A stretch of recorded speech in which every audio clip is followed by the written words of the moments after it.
abladia bi ke odehia bi min penye kemba ribi television eno na anokwale ye gani femo no ne ko ne ni moni yohe ochiame jimi nyenyen yo akokoi achereku sablan nkonfon hino beye anokwale ye gani femo ne no da ne nwiake wo wata obe wapate ebe ni wate ebe hushi shimum sani ekejeba ni wona wole neke no be wo fie wo hemi mama ni wo hiose ni wata wo sanjemli ni hene ejwele ke hene ka hene achimono ye wo ya chashi ni wo gboshi ni wo lo wo ke bahwe onye dabo ana wona afa ni anokwale ni yo na kansane emie nye hunye na nye no ni nyeko kejemli be ken wie ne ken menenye nkwami ya ribi television no eji aka nye teme pi nye chula mi nye ko mi ake anokwale ye gani femo ye ba suma ake wo ke ba television no wona afa ni nye kwe be pi ye ifi o mi ake he fel pose no ne he onye ketaje ni ha wo boti asanye me ni wo gba ahisanje menenke nye sanje baba o gba ake na pe ni jino na afa ye ga ni ga ena nyamko ye na ken na akpa ni afi ye hewo be meni sane nkenye ba agba mene kenye ba akaye gane no wota ni wonu ake awo gamanche afi sane papa ejake abala ake ga ehwe hianshi aloma kake ehwe hianshi ga bekplalo ga ka ya yang iwo keji ga enache iba hienye bona fe ni nyam ni sale enini ahyenyo be kwen sane papa ni iwo in fact minekenle iba nwona wa iwo nke nwe bi woke wo ya dise bona fe ni gamanche na wole okela na sane gba ni wona no ni jine ba fe han gan bona fe ni ga tete ketete nyonya na konyenu shiwoje nse ake kokoko manche na awe eji manche ake woche ni achole George Tackie ni bia ne wo fe wo chola ake Adama Latse ya dwasenhia ni ewo ehe manche eke ehe wonchi eni mususa nene keji na kanye beni chomi ake wanye woche ake gamanche eji ake che ebu mlano che chon ise iha kusun anokwale ni wo hiemi wona ko woche po ni wo ba nale ni wo kele ba gbasani ni le ba kewo no ni ji alogbon ni ya bale shimun wonu ake ekemesan enasanigba ada feature lawyer ji baba o ni wonu edan wiemu kejame ni se ne wona ake eke woche alo wonyeminu ablo ni je TV Africa enasanigba ne bagjale esanemi achonwo eke adwa ko senchia ya ke senchue padlock pokana ni baja eshishinumo bodenche jare momi shimon wo yene kesa nenemi edwakochu neno wana wache ni kwen achole Dr. Kelvin Tackie ni bia ne achole ake Tackie Teiko Tsuru ni ji enyo no eba fa hin ekpo eke sen ni ji gasen le etano je woche Adama Tackie eke woche Adama Tackie ye sen je no e wo le mo ni ji le no ni eba pele esen he na pesani wo ko ata she ka ke game ejishishie kun ke mancheme enyo eten ejwe kesen kome he pele mo mini ya no nwe agbo wo ye mi no wo ya kwe wache ni wochole ake ni tamale alo mesan le hu ake ni taki obli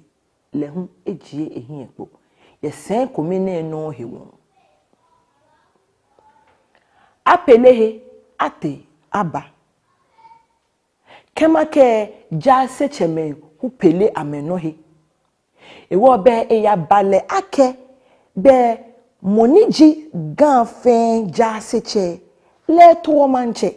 le to gan manche ewo be se ake ayene ke ja sefo ya sanene bona fe ni ke anamoniji gan ja seche tututuwe bele eto imanche eja ke woche otogan kele ji gan fen ja seche no hewo eto woche Adama Latse ni woche Dr. Ni Tetekwe the fourth len ike leji ja seche ewo len eto eche egamanche niji woche King Tackie Teiko Tsuru the second woche obliele wonako wona moniji eja seche ewo le atokole shi na mie pelehe enete no ye dodowa ni ayisani Abala ke woche Dr. Ni Tetekwe the fourth ni ji wogan fen ajasefoye ameche ewo beke abale na kan be emanche ni ewuwe sake le ni ayose ake gan fen manche woche eba chomo kusun fe momle won hie ese ke chomo ekusun fe mo family ficho be papa miye woken na kan foni wiye hu baba woni nyi hu wona fe ni nyi hu nye na ekonyekwe shinene plete woncha Abola Piam We plete gan edafe game fe gan no pe ni woyo gan no jiwa no nya ewo nya ha ni wo ma he ni gan jo ni wo bi a he ajo ame nye ba kai woche Latse eke wonyeminu ablosa negba miye eke Abola Piam We wo eyo manche Abola Piam We amameji many manche yeli ye eshame no amame hobe efete ni eke ameshale awo ameshiamle na ameke manche yeli ye male akani moko be Abola Piam na ebanye ni eyiga manche ameke ha woche Adama Latse koni eyiye ye amegbamle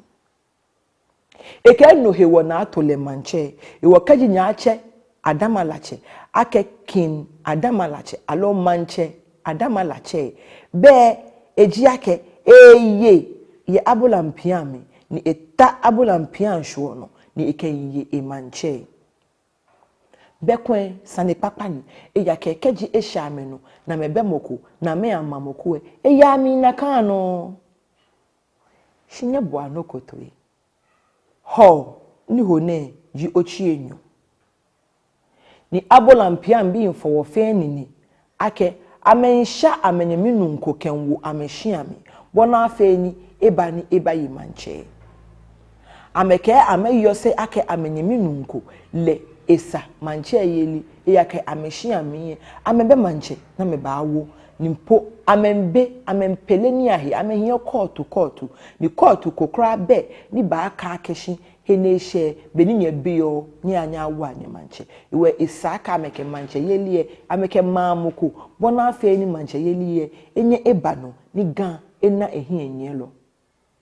oya nyenye yokokoi menye lensuwe imbato no fiano akebe mi ya Abola Piam ni ma akwe mo na ashake wo mi ndo mi fenji ake be woche Adama Latse tamobeni ewi be ashala wo mi afine koni wo fen wona he eko wokwe noji adole adokale tete ketete ayi kayi kwe dede kekokoi wo fen wo ya wa akwe Abola Piam beni wo shoje na woche King Tackie Teiko Tsuru the second ni bia na wo fe wo chola ake gan manche a shale awo Abola Piam ni wonye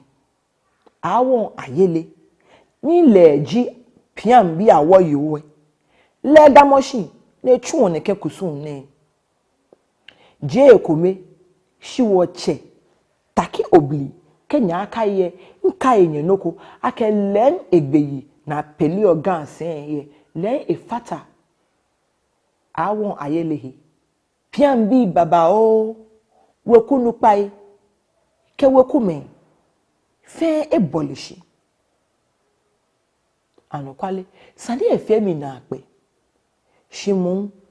akanimie anokwale eni yogan noni atawo ni nke bahanye ewo ifishi pen indamoshi ni shano fe no neteno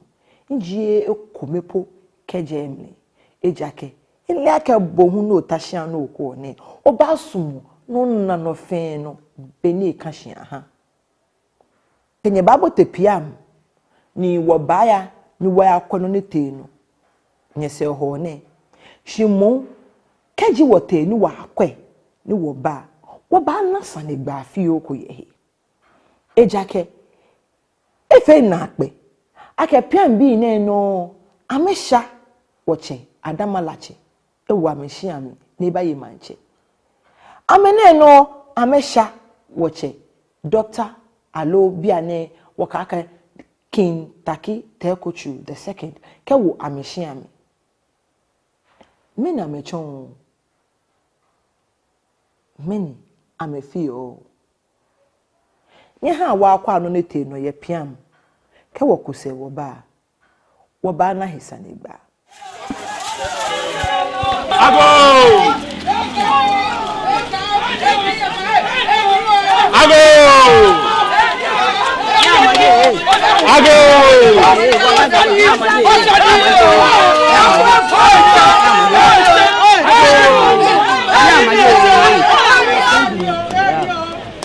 Look at George Adama Latse. I don't know them. Chinese is like a German. What you family? They image about me family. Chinese. Now you couldn't yell after one. No, about training. Go fell at the federal phone. One.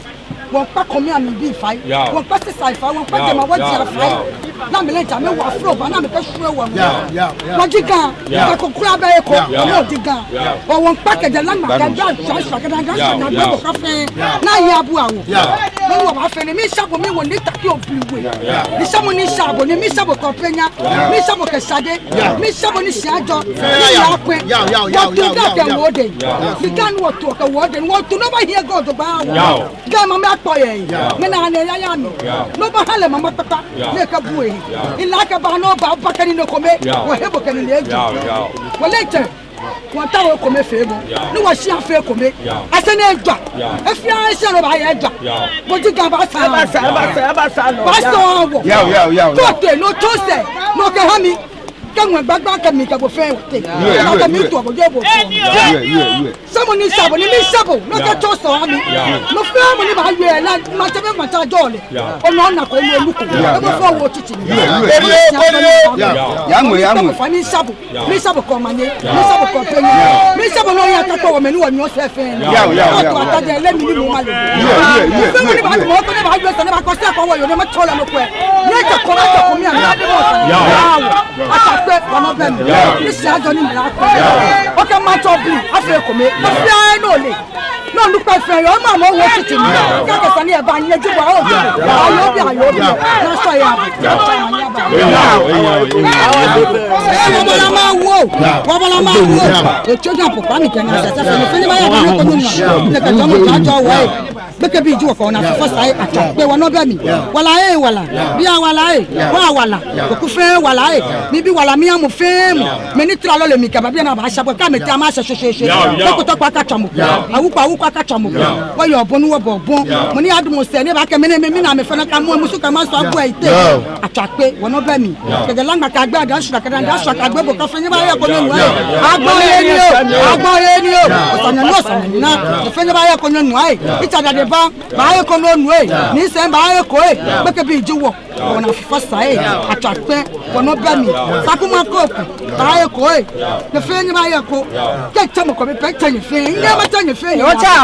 Lady Nega, name washing. picture. My colon way. Brother, tutu me say boy. Somewhere mo fe mama. What you want you to fake come at what ben. Get some come better mo fair. Baba nele never do mama nya ha. No no ba fe one sharp. Kan wo bi e. Someone who was sharp ne. Can be fair like ba do, can be fair one me na ba do. Aba je come am na ba bejo wo. Come to talk about any now. Me let you any baby am I can you say let lots of people. Okay you pan. O mi sharp kan wo bi e ke sharp kan wo bi e kan no kunu yale afa wo.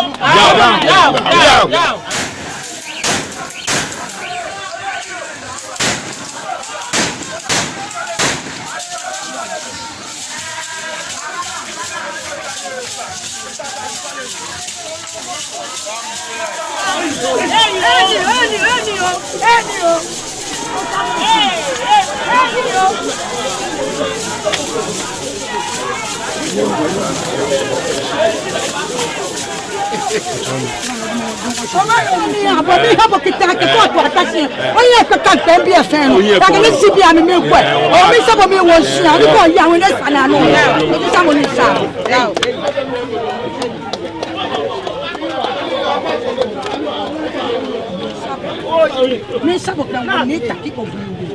Me sabo ni sabo ni sabo ko penya. Me sabo ke sade. Me sabo ni sia do ni bla kwen. Me sabo ke jo tenu atase no le gan fe de ni pe. E ake yi awon sana no. Me sabo ke won sia mi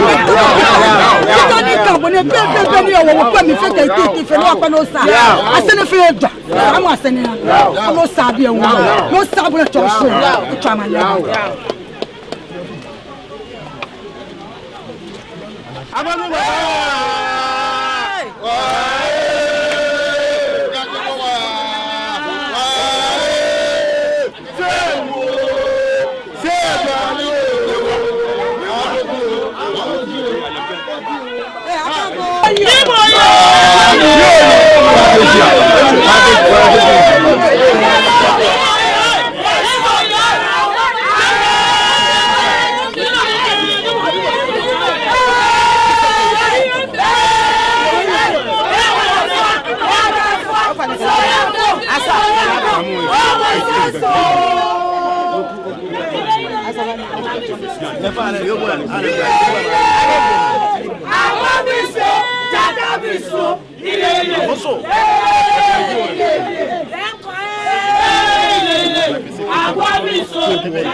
To efebo na akpe to ona ekpo hi bani bi baba wo yo nchon no ta o no bi eja ken liake bemli ni beni inchomi femi bemi ni mi nkwe na kan no bo ho inchomi eyi kesajin no ta hia no ko mi ni to nke wa keke wo ba ho wo ba na hisane gba shidan wo ba gba na kesane ni anima fo he shra o maba bona afa ni me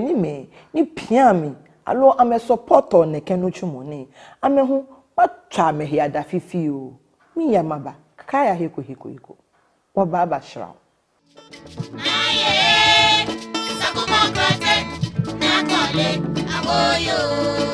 e omaye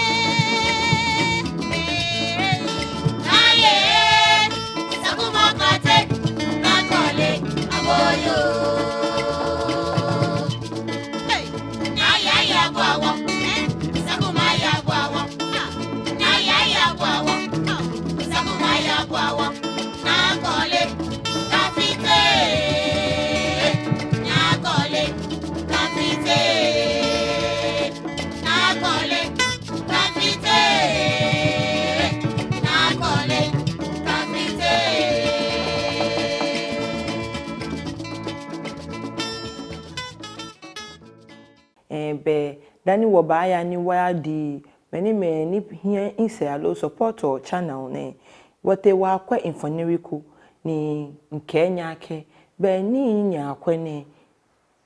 ho ni ho na eji ochi enyo ni afi ni Abola Piam We bi ji meni fi no ani nke amesa dwere mo ni amesa yije mo eja ke ya menne na amehani ga ejo kemba shimo inkai nya ake Abola Piam We bi ni amamehwo no ni woche Adama Latse ta ni ke yo igamanche keji ameno ameshale amewo Abola Piam ake ba ne ba ye manche ni neke gbemene no esa amesha woche Tackie Teiko Tsuru the second kewo amedabo amne be moko ba ka keshi amen taubi amen kpetebi amen wogan bi ejake te fi ote nshi akome na sha me enyu sonke womne ake ame bana mba ye manche ambata senkome no ga esa manche me enyu da bida no hewo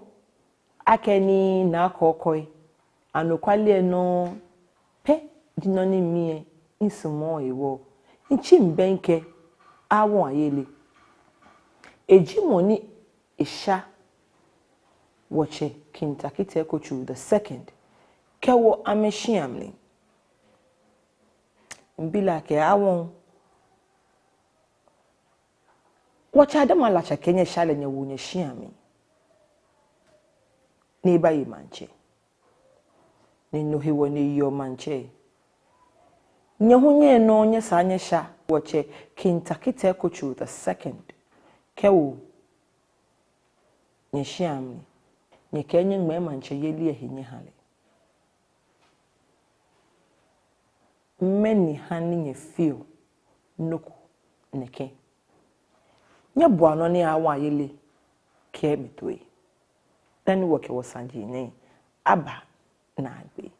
be wo hia mi lololo pian bia plete no mi wojio wa kwa woba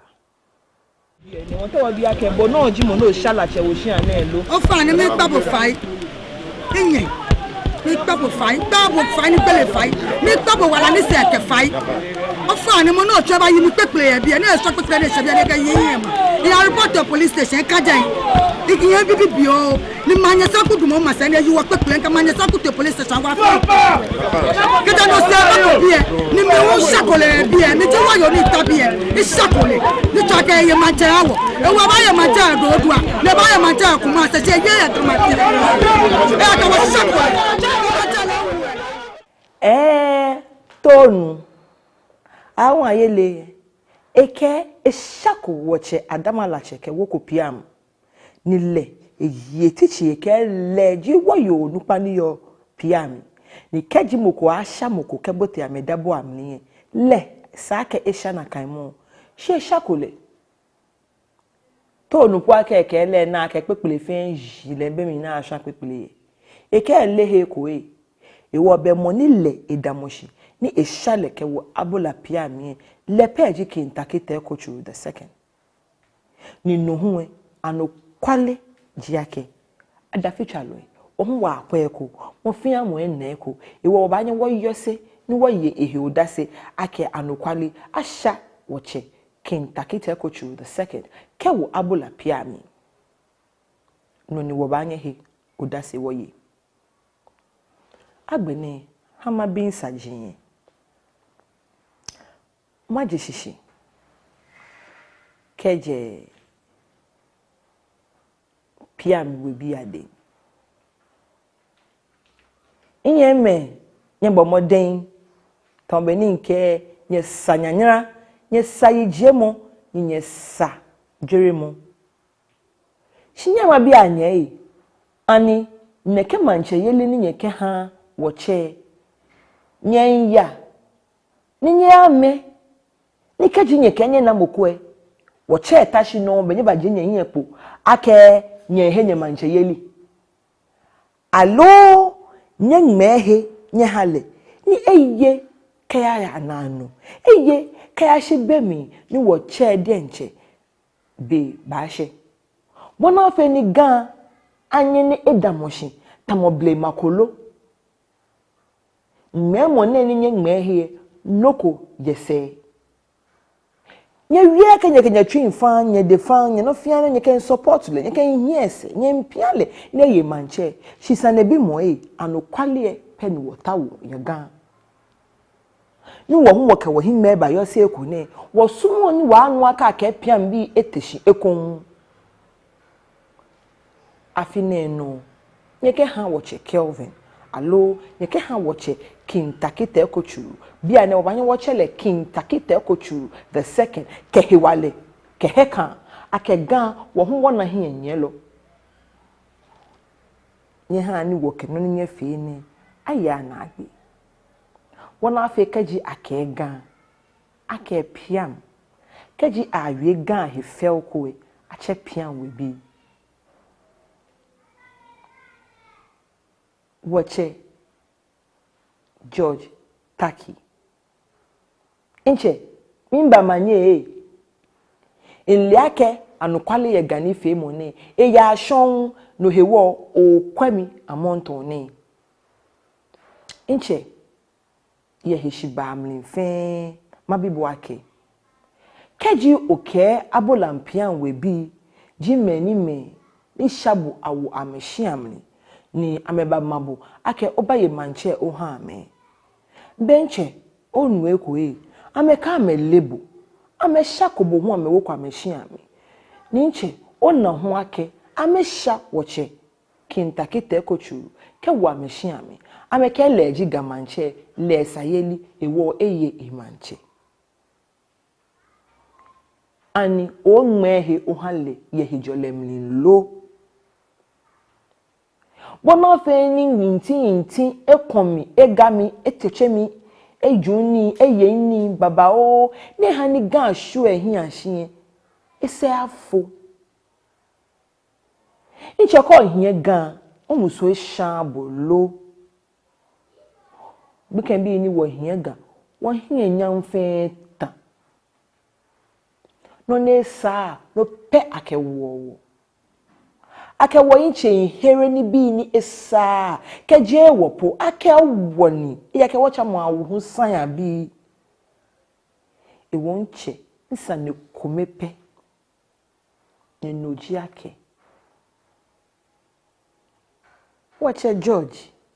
Tackie aka Adama Latse mmemohi onu wona fe ni gan aye hin yake woche obli efe noko ne ye fel ni masuma ke kwen oba kwano ni bowo fe ko pepepe wona fe ni gan no tawo ni osomo mi she abamli noji obanye po no somo gan ake oke ohe shanfoli wona fe ni gan ajo beke nje woche no be min kenye wie wo mani wo hia wo mancheme ase wo fe wo ye mieko game ni ha ni wo kayo ake gan ko be he ko don ni gan ise agbejige gase agbejiga ni gase agbe hunjigbe keji wo hie mi neke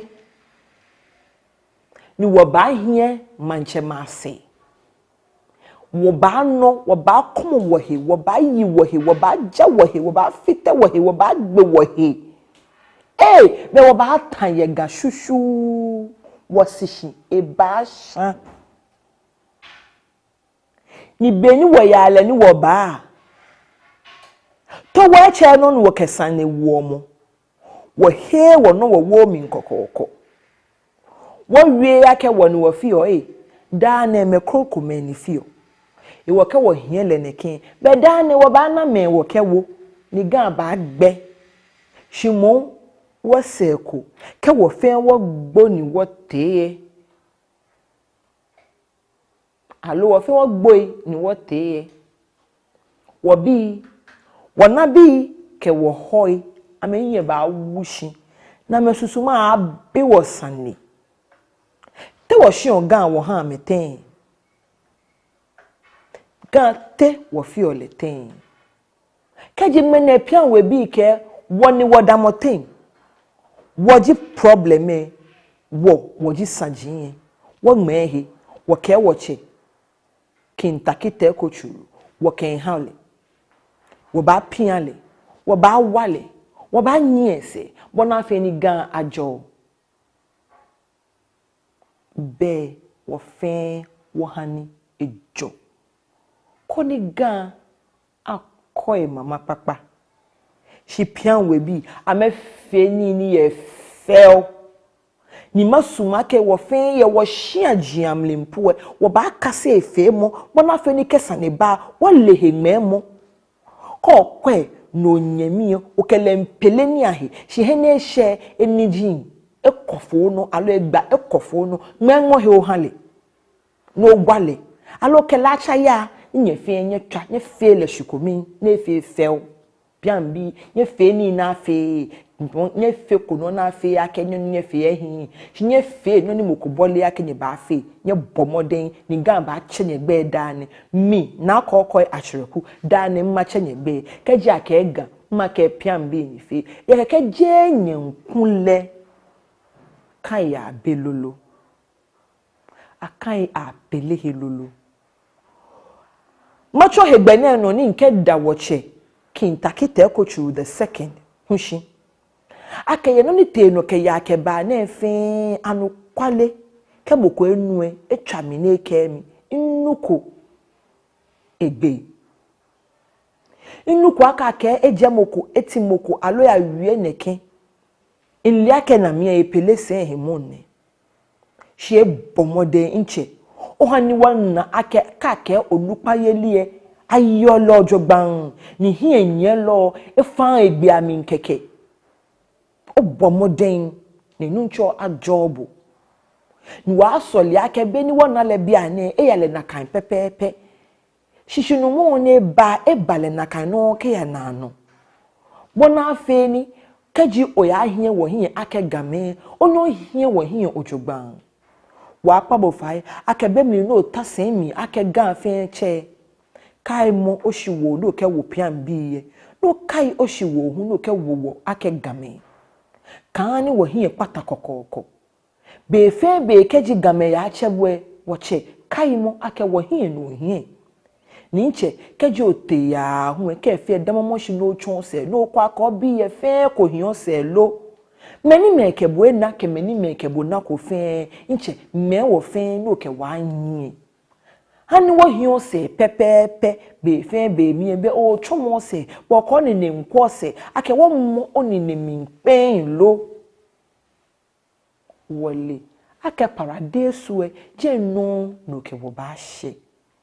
ni wo sanyanyana lele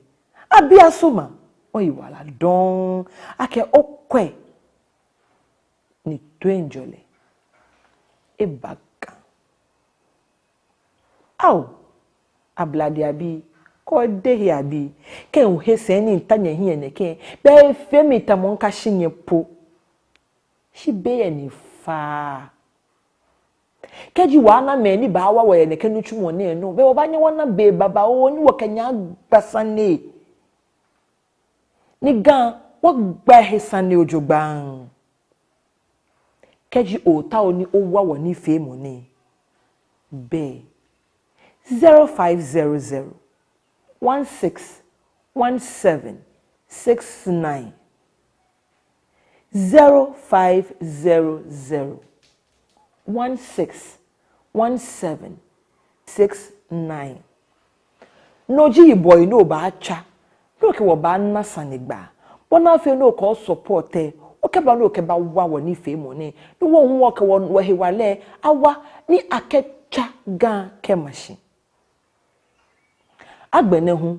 o ta o na ke bo abagna sanigba no ni gbo fo cho la ke interview o ye saneko ni sa ke gan anu o ye saneko ni anu kwale ko homi ye heko chemi